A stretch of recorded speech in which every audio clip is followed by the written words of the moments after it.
It's 2024, the year of the R34 GTR. So if you've got the money and you're a Fast and the Furious fan, you can actually make your car sound just like how Brian sounded in its Too Fast, Too Furious depiction. You just got to use one of these turbo kits, or more specifically, a certain selection of exhaust manifolds. And hey all, I'm Tom, the Racing Joker, and welcome to another episode of Car Topics Explained. Now, my most famous video on this channel is one that's all about trying to find a way to replicate the sound of the Too Fast, Too Furious Skyline. But since then, I've uncovered all sorts of information that I think necessitates a newer and more up-to-date video. First up, what did the sound teams and designers actually use when editing the R34 GTR's scenes in Too Fast, Too Furious?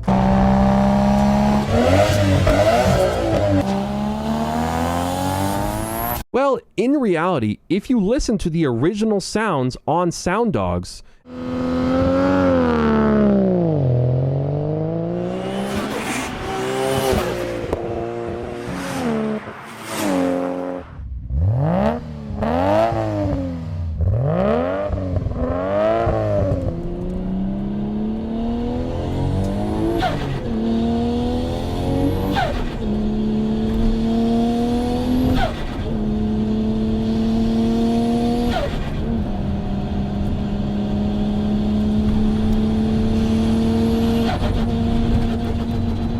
and look up what cars were in the US at the time, you can very quickly discover which car was used for the movie's sounds. It was, to no one's surprise, a Motor X GTR, specifically the Duluck demo car. This car was heavily modified.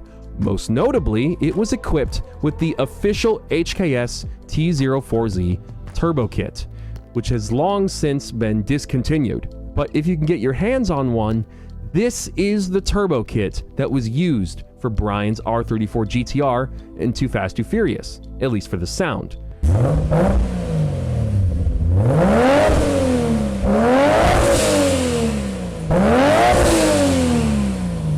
Which is funny, because the silver car you see on screen was actually equipped with twin HKS turbos and sounded nothing like the Duluck car and how the car was depicted on screen. The important detail in all of this is the single turbo configuration and the special design of the HKS exhaust manifold. Not every single turbo exhaust manifold is going to sound like this, but like I said, it's gone. So what's the next best thing? Well, if you want to stay loyal to HKS, you can get the HKS GT3 4R Turbo Kit, the current successor to the T04Z Turbo Kit, and it sounds pretty similar and comes with everything you need, most notably the HKS design exhaust manifold.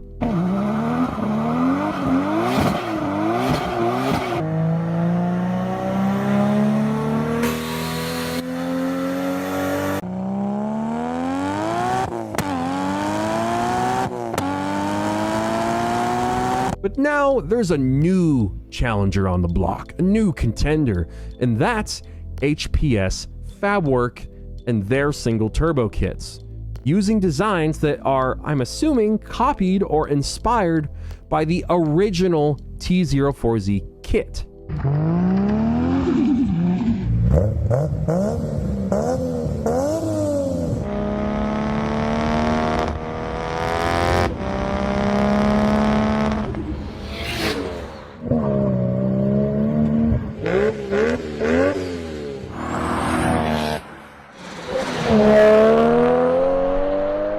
And I think it's cool that their company is called HPS because it kind of reminds me of RPS, the same company that made the rare single turbo manifolds for the orange Supra in the first Fast and the Furious film. Those are what I consider to be your best options, but they're not your only ones. You know, maybe you can't find a super rare HKS T04Z kit. Maybe you can't afford or want the HKS GT3 4R kit, and maybe you don't want the HPS one if you're insane. So what are your other options? Well, GReddy or Trust offers a complete turbo kit utilizing their T78 turbochargers and they also sound pretty spot on, despite not being what the original sound teams used.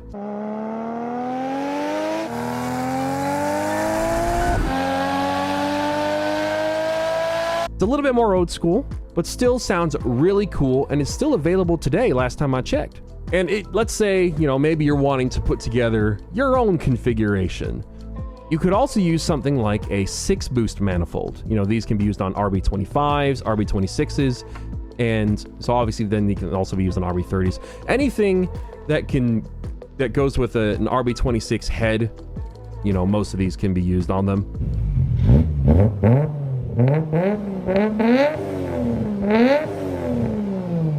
But yeah, 6-boost, I've heard some cars with those manifolds and they sound pretty good too.